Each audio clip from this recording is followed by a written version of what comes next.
رمضان کا اثر ہماری صحت پر بہت مثبت اثر پڑتا ہے جی اور بے شمار بیماریوں کا علاج روزہ ہے.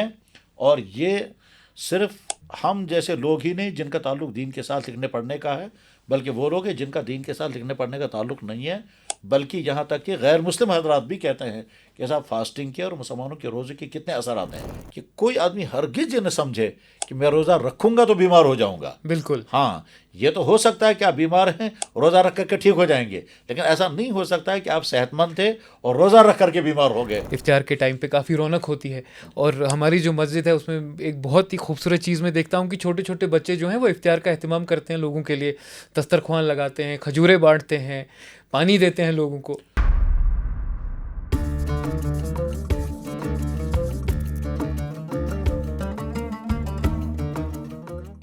آپ دیکھ رہے ہیں این کیش مہندراز رمضان ڈائری. میں ہوں ناصر، میرے ساتھ حضرت مفتی نذیر صاحب ہیں. حضرت کیسا رہا آپ کا رمضان کا پہلا دن؟ الحمدللہ بہت اچھا روزہ رکھا گیا، اس کے بہت اچھے اثرات پڑے، اور ہماری سحری میں ایک دم دوسری تبدیلی محسوس ہوئی. جی بڑی رونق گھر میں تھی، افطار کے وقت بڑی رونق گھر میں تھی. جی بچوں نے بڑے شوق کے ساتھ افطاریاں تیار کی، افطاری کھائی گئی. جی اس کے بعد پھر تراویح پڑھی گئی اور مسجدوں میں بڑی رونق تھی. بالکل. تو اس طرح سے بالکل ہی سماج پر اس کے بہت اچھے اثرات محسوس ہوئے اور سبھی لوگ محسوس کر رہے ہیں. بچوں کو دیکھ کے دل خوش ہو جاتا ہے حضرت کہ کس طریقے سے ان میں وہ جوش اور جذبہ ہوتا ہے رمضان کا، اور ہونا ہی چاہیے. افطار پہ، سحری پہ، نمازوں کے وقت ہونا میں تو چاہیے. چاہتا ہوں وہ جذبہ سب میں آ جائے، اور سب میں آئے اور ہمیں ضد کرتے ہیں بچے کی ہمیں مسجد لے جاؤ، ہمیں جانا ہے، افطار کراؤ. اصل میں بچے وہی سیکھتے ہیں کہ جو ان کے ماحول میں ہو. جی تو جب وہ دیکھتے ہیں ہمارے بڑے رمضان میں سحری کھا رہے ہیں، جی افطاری کر رہے ہیں، شوق کے ساتھ اٹھ رہے ہیں، تو جی بچے ان کا دیکھے دیکھی وہی کہتے ہیں کہ ہم بھی سحری کھائیں گے، ہم بھی اٹھیں گے. بلکہ بعض بچے کہتے ہیں کہ صاحب آج ہم سکول اگر جائیں گے تو ہم لنچ وقت نہیں لیں گے کیونکہ آج رمضان ہے. بالکل اور وہاں ہم کو لوگ کہیں گے کیسے. تو یہی ماحول ہونا چاہیے. بالکل. حضرت ایک بات میں آپ سے پوچھنا چاہوں گا اس سے پہلے ہم پروگرام شروع کریں، کہ بچوں کو، خاص کر چھوٹے بچے جو ہیں، آپ دیکھ رہے ہیں کہ رمضان کا ماحول جو ہے وہ چل رہا ہے، مسجدوں میں رونقیں ہیں، چھوٹے بچے جو ہیں وہ اس کا حصہ بننا چاہتے ہیں. بعض اوقات ایسا بھی ہوتا ہے کہ بچوں کو کہا جاتا ہے کہ مسجدوں میں نہ آؤ کیونکہ آپ کی وجہ سے مسجدوں میں شور ہو جاتا ہے، یا بچوں کو کہا جاتا ہے کہ پیچھے جائیے. سو بچے جو ہیں وہ ڈسکریج ہو جاتے ہیں. آپ کیا کہیں گے اس کے بارے میں؟ بہت اچھے. پہلی بات یہ ہے کہ بچوں کی تربیت جی اور ان کو اچھی عادتیں سکھانا والدین کی بھی ذمہ داری ہے، اور سماج کے ان لوگوں کی بھی ذمہ داری ہے جو بچوں کے ساتھ کسی طرح سے اٹیچ ہوں. جی جیسے سکول، جیسے چاہے چھوٹے سے بچوں کے سکول یا بڑے بچوں کے سکول. جی اور پہلی ذمہ داری ماں باپ کی ہے جی کہ بچوں کی صحیح تربیت کرے. اب ایک بچہ جو بہت چھوٹا ہے اور اتنا چھوٹا ہے کہ وہ ابھی یہ بھی نہیں سمجھ نہیں سمجھتا پا ہے رہا کہ نماز کیا ہوتی ہے، نماز میں کھڑا رہنا ہے، نماز توڑنی تو نہیں ہوتی ہے. تو ایسے بچوں کو مسجد میں نہیں لانا ہوتا ہے. اور یہ خود اللہ کے نبی علیہ السلام نے ارشاد فرمایا اتنے چھوٹے بچوں کو مسجد میں مت لاؤ، جی کیونکہ اس کی وجہ سے نماز ڈسٹرب ہو جائے گی. وہ بچے ایک جگہ بیٹھیں گے نہیں، وہ دائیں بائیں دوڑتے رہیں گے، صفوں کے بیچ میں چلتے رہیں گے. تو اس کے بعد پھر بار بار جب نمازوں میں خلل ہوگا تو پھر مسجد میں کچھ نہ کچھ ذہن کے لوگ ایسے ہوتے ہیں جو شور مچائیں گے، بچوں کو ڈانٹ ڈپٹ کریں گے. اور بعض دفعہ جو ہے وہ بچے والوں میں اور دوسرے لوگوں میں آپس میں تیز کلامی بھی ہوتی ہے. بالکل. تو ایسے بچوں کو مسجد میں نہیں لانا ہے. دوسرے وہ بچے ہیں جو باشعور ہیں، جو سمجھدار ہیں، اور جو مسجد کے تقدس کو جانتے ہیں، اور ان کو مسجد میں جب لائیں گے اور سب میں رکھیں گے تو سب کو توڑ کر نہیں نکلیں گے. ایسے بچوں کی خوب حوصلہ افزائی ہونی چاہیے. جی کیونکہ اللہ کے نبی نے فرمایا مرو اولادکم بالصلاۃ وہم 7 سنین، اپنے بچوں کو نماز پڑھنے کا حکم کرو جب وہ 7 سال کی عمر کو پہنچ جائیں. جی اس کا مطلب یہ ہوا کہ 7 سال کے اوپر کے بچے. اچھا تو اب 6 سال اور 7 سال کی عمر کا بچہ آج کل سمجھدار ہوتا ہے. بالکل. ایسے بچوں کو مسجد میں لایا جائے، ان کے سب بنائی جائے، اپنے سب کے کناروں پر ان کو کھڑا کیا جائے، ان کی حوصلہ افزائی کی جائے، اور یہی حوصلہ افزائی آگے ان کو مستقل نمازی بنائے گی. بعض مسجدوں میں جب بچوں کی حوصلہ شکنی ہوتی ہے، ان کو ڈانٹ ڈپٹ کی جاتی ہے، تو پھر وہ مسجد سے اتنے دور ہو جاتے ہیں کہ بالغ ہونے کے بعد بھی وہ مسجد کا رخ نہیں کرتے ہیں. اور اس کا ایک سبب وہی ہوتا ہے وہ جو ان کے ساتھ برا سلوک اختیار کیا بچپن میں جو ان کو اس لیے ڈانٹ ڈپٹ ہوئی. مسجدوں میں بچوں کا استقبال ہونا چاہیے، ان کو شاباشی دینی چاہیے، ان کو اپریشیٹ کرنا چاہیے، تاکہ وہ یہ سمجھیں کہ جیسے ہمیں سکول جاتے ہوئے خوشی ہوتی ہے جی مسجد جاتے ہوئے بھی ہمیں خوشی محسوس ہوتی ہے. بالکل یہ میں آپ سے پوچھنا چاہ رہا تھا کیونکہ میں دیکھتا ہوں بعض اوقات آج کل افطار کے ٹائم پہ کافی رونق ہوتی ہے اور ہماری جو مسجد ہے اس میں ایک بہت ہی خوبصورت چیز میں دیکھتا ہوں کہ چھوٹے چھوٹے بچے جو ہیں وہ افطار کا اہتمام کرتے ہیں لوگوں کے لیے, دسترخوان لگاتے ہیں, کھجوریں بانٹتے ہیں, پانی دیتے ہیں لوگوں کو, تو دل خوش ہو جاتا ہے. بالکل میں نے بھی دیکھا ہے دلی میں ایک بڑی مسجد میں جی سارا جو ہے بچے کرتے ہیں دسترخوان بچھانا اور دسترخوان پر چیزیں رکھنا, اس میں پکوڑے رکھنا, جوس کی بوتلیں رکھنا, جی اسی طرح سے مٹھائیاں رکھنا, اور یہ بچے اتنے شوق کے ساتھ کرتے ہیں کھجوریں تقسیم کرنا, اور اس کے بعد پھر جب لوگ افطار کر کے فارغ ہو جاتے ہیں تو اتنے شوق کے ساتھ وہ دسترخوان اٹھاتے ہیں, سب کچھ اٹھاتے ہیں. بلکہ مسجد کو صفائی کرتے ہوئے میں نے خود دیکھا. بالکل بالکل مفتی صاحب, تبھی میں یہ سوال آپ سے پوچھنا چاہ رہا تھا, آپ نے تفصیلاً اس کا جواب دے دیا, اس کا میں بہت بہت شکر گزار ہوں.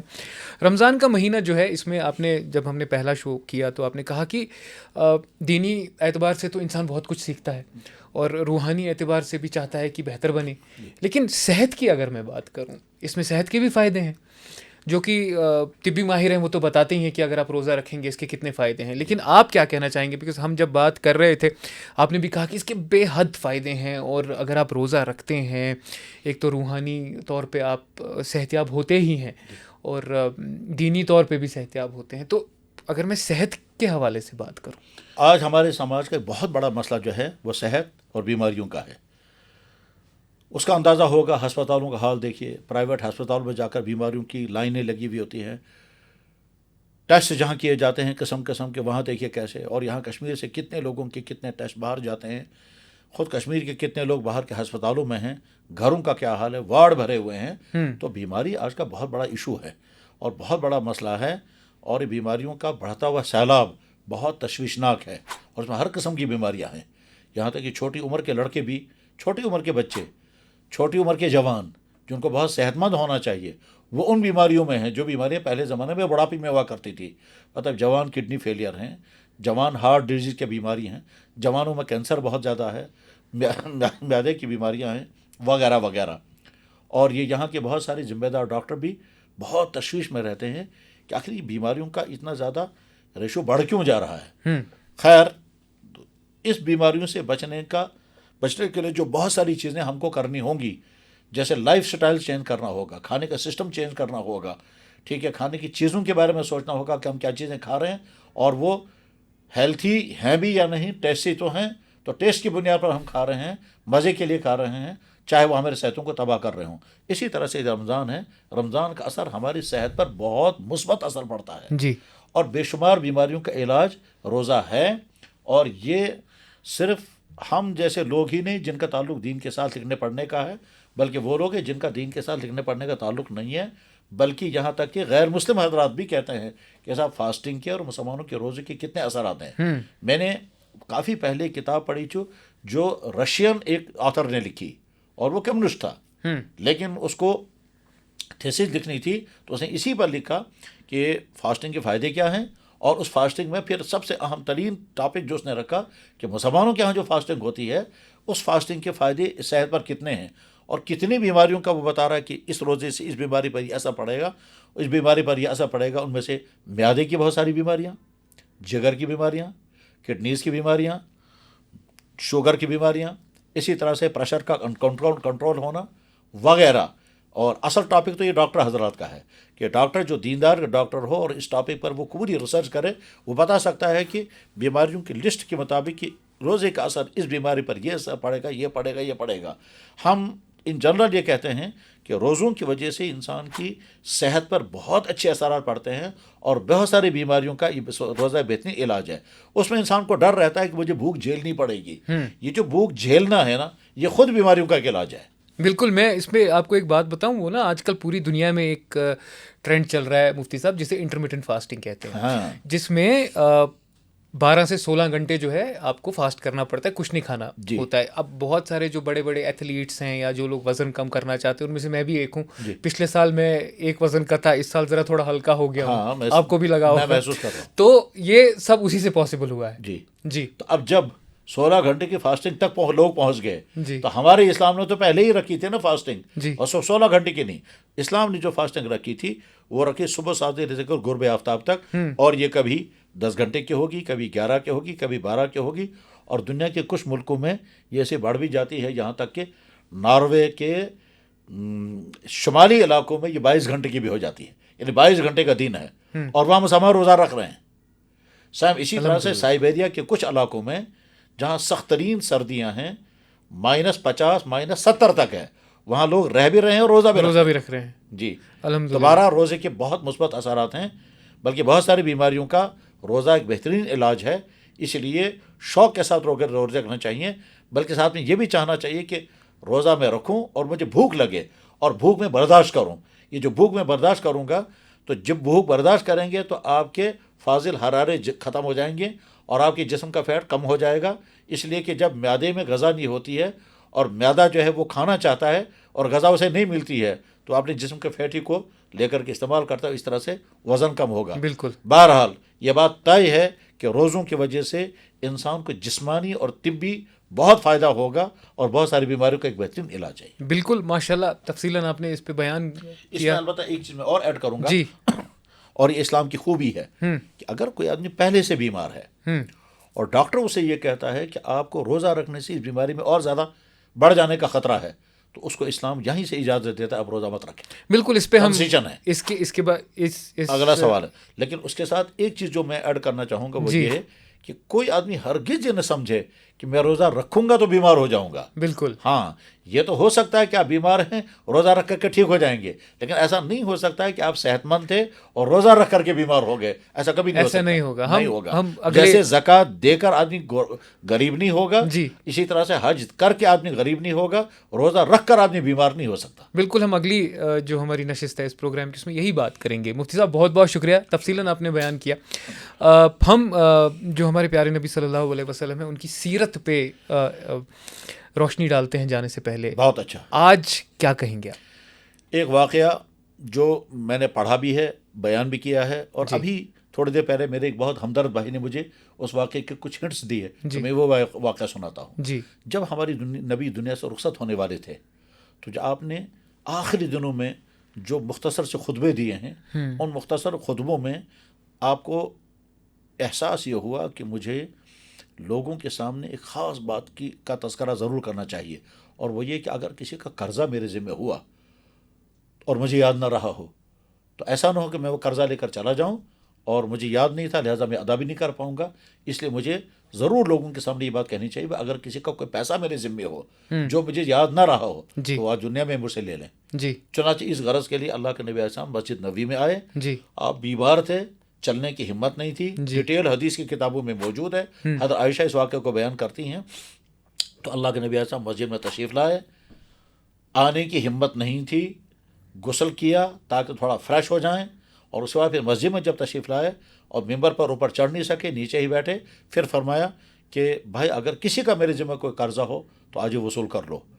تو اس کے معنی ہے کہ آپ یہ کہہ رہے ہیں کہ بھائی مجھے تو یاد نہیں ہے کہ کسی کا قرضہ میرے ذمہ ہے، لیکن ہو سکتا ہے کہ کسی کا کبھی میں کسی وجہ سے لیا اور میرے ذہن میں نہ رہا ہو. اس پر سوال پیدا ہوتا ہے کہ کیا نبی کو بھول ہو سکتی ہے؟ جواب ہے ہاں، نبی کو بھول ہو سکتی ہے، اور وہ بھولنا نبی کے لیے عیب نہیں ہے. ٹھیک ہے، جان بوجھ کر غلطی کرنا عیب ہے نبی کے لیے، اور نبی ان غلطیوں سے پاک ہوتا ہے، لیکن بھول جانا کسی چیز کو یہ نبی کے لیے عیب نہیں ہے. اس کے لیے اللہ کے نبی نے خود بھی فرمایا کہ میں بھی کبھی ویسے ہی بھول جاتا ہوں جیسے تم بھول جاتے ہو. یہ بھی حدیث میں ہے. تو کہ بھولنا عیب نہیں ہے، اس لیے بھولنے پر آپ کسی کو بلیم بھی نہیں کر سکتے. ٹھیک ہے. تو اللہ کے نبی نے فرمایا بھائی اگر کسی کا میرے ذمہ قرضہ ہو تو مجھے بتاؤ. چنانچہ ایک صحابی کھڑے ہو گئے، انہوں نے کہا تھا میرا قرضہ ہے. آپ نے فرمایا کیسے؟ انہوں نے کہا ایک مرتبہ آپ سے کوئی آدمی کوئی چیز مانگ رہا تھا، یعنی بھیک مانگ رہا تھا، اور آپ کے پاس موجود نہیں تھا، تو آپ نے مجھ سے کہا کہ تم دے دو. میں نے آپ کی طرف سے وہ دیا، وہ 1 یا 2 درہم تھے، تو آپ نے اس کے بعد پھر وہ مجھے نہیں دیے ہیں. تو آپ کو پہلے تو یاد ہی نہیں آیا، پھر جب اس نے اچھی طرح سے بتایا کہاں ہوا یہ واقعہ، کس وقت ہوا ہے، تو آپ کو یاد آ گیا. آپ نے کہا ہاں یہ بات صحیح ہے کہ میں نے اس وقت تم سے لیا تھا اور میرے ذہن میں نہیں رہا ہے. بہت اچھا کہ تم نے مجھے بتایا. اور اس کے بعد پھر اللہ کے نبی نے اپنے چچیرے بھائی کو، چچا زاد بھائی کو، کیونکہ حضور کا اپنا سگا بھائی کوئی نہیں تھا، اپنا بیٹا کوئی نہیں تھا، تب وہاں 2 ہی تھے، یا تو داماد ہیں حضرت علی رضی اللہ تعالیٰ عنہ، دوسرے داماد ہیں حضرت عثمان، اور بہت قریب ترین آپ کے جو رشتہ دار تھے وہ حضرت عباس حضور کے چاچا تھے. حضرت عباس کا بیٹا ایک تھا، اس کا نام تھا قسم. تو قسم کو نظر پڑ گئی، اور قسم مالی اعتبار سے بہت اچھی پوزیشن میں تھے. تو آپ نے فرمایا قسم ان کا جو پیسہ میرے ذمے ہے میری طرف سے تم ادا کر دینا. یہاں سے ہم کو سمجھ میں آتا ہے کہ دوسروں کے قرضہ ادا کرنے میں انسان کو کتنا ہوشیار اور تیار محتاط رہنا چاہیے. ہم اس حال میں دنیا سے جائیں کہ کسی کا کوئی پیسہ ہمارے ذمہ نہ ہو. ہمارے سماج میں پیسے روک کر کے رکھنے کا بہت بڑا مرض ہے. بے شمار انسان جو ہیں وہ پیسہ ادا نہیں کرتے ہیں, پیمنٹ نہیں ہو کرتے کے بھی ہیں نہیں دیتے اور نہیں, اور بلکہ بعض دفعہ تو بہت بڑی بڑی رقمیں اپنے ذمہ رکھ کر کے دنیا سے رخصت ہو رہے ہیں. دکانداروں کے یہاں پیمنٹ نہیں ملتی ہے, کام کرانے والے جو ہے کام کراتے ہیں پھر پیمنٹ نہیں کرتے ہیں. جناب دکاندار اگلے والوں کا پیمنٹ نہیں کرتے, کسٹمر جو ہے وہ دکانداروں کا پیمنٹ نہیں کرتے. یہاں کے دکاندار بڑے دکانداروں کی پیمنٹ نہیں کرتے, اور کشمیر کے دکاندار جو ہیں وہ کشمیر کے باہر کے لوگوں سے مال منگواتے ہیں, پیمنٹ نہیں کرتے ہیں. ایک تو ہے مجبوری میں انسان نہیں کر پا رہا ہے, اور ایک روٹین بنا لیا جائے. تو اللہ کے نبی علیہ السلام نے 2 درہم بھی برداشت نہیں کہ میرے ذمہ قرضہ رہے گا. میسیج ہم سب کے لیے سیرت کی یہی ہے کہ ہم اس حال میں رہیں کہ ہمارے ذمہ کسی کا کوئی پیسہ نہ ہو, نہ باپ کا, نہ ماں کا, نہ بیوی کا, نہ بچوں کا, نہ پڑوسی کا, نہ دکاندار کا, کسی کا کوئی پیسہ ہمارے ذمہ نہ ہو. اور اگر ہو تو جتنا جلد ہو سکے ادا کر دیں, مرنے سے پہلے ادا ہو جانا چاہیے. اور اگر کوئی ادا نہیں کر پا رہا ہے تو کم سے کم اپنے گھر والوں کو بتا کر جانا چاہیے, بھائی فلاں کا میرے ذمہ اتنا پیسہ ہے, وہ ادا کر دینا. ایسا بھی پایا گیا اور ہمارے سامنے کیس آتے رہتے ہیں کہ لاکھوں اور کروڑوں کے ہیر پھیر کا معاملہ ہوتا ہے, اور وہ لوگ چلے جاتے ہیں یہی حال کر کر کے. بعد میں پیچھے والے رہ جاتے ہیں, وہ کہتے ہیں صاحب وہ پیسہ بھی کھا کے چلا گیا, اب ہم کس سے لڑتے رہیں گے. بعض پھر بس غم اپنے دل میں رکھ کر کے کہتے ہیں اب وہیں ہم اس سے لے لیں گے, وہیں ہم ان سے لے لیں گے. یہ بہت خطرناک مسئلہ ہے. آدمی وہاں پچھتائے گا, یہاں آپ نے دیا نہیں, وہ تو آپ جو آپ نے پیچھے چھوڑا وہ آپ سے گھر والے کھائیں گے, اور آپ نے اپنے لیے وہ آخرت کی مصیبت مول لے لی. تو کافی محتاط رہنا چاہیے ہمیں. آپ بنے رہیے ہمارے ساتھ اس اسپیشل رمضان براڈ کاسٹ میں, اور یہ ہے انکیش مہندراز رمضان ڈائریز 2.0, اور ہمارا سیزن 2 ابھی چل رہا ہے. مفتی صاحب بہت بہت شکریہ. اب ہماری ملاقات کل کے پروگرام میں ہوگی انشاءاللہ.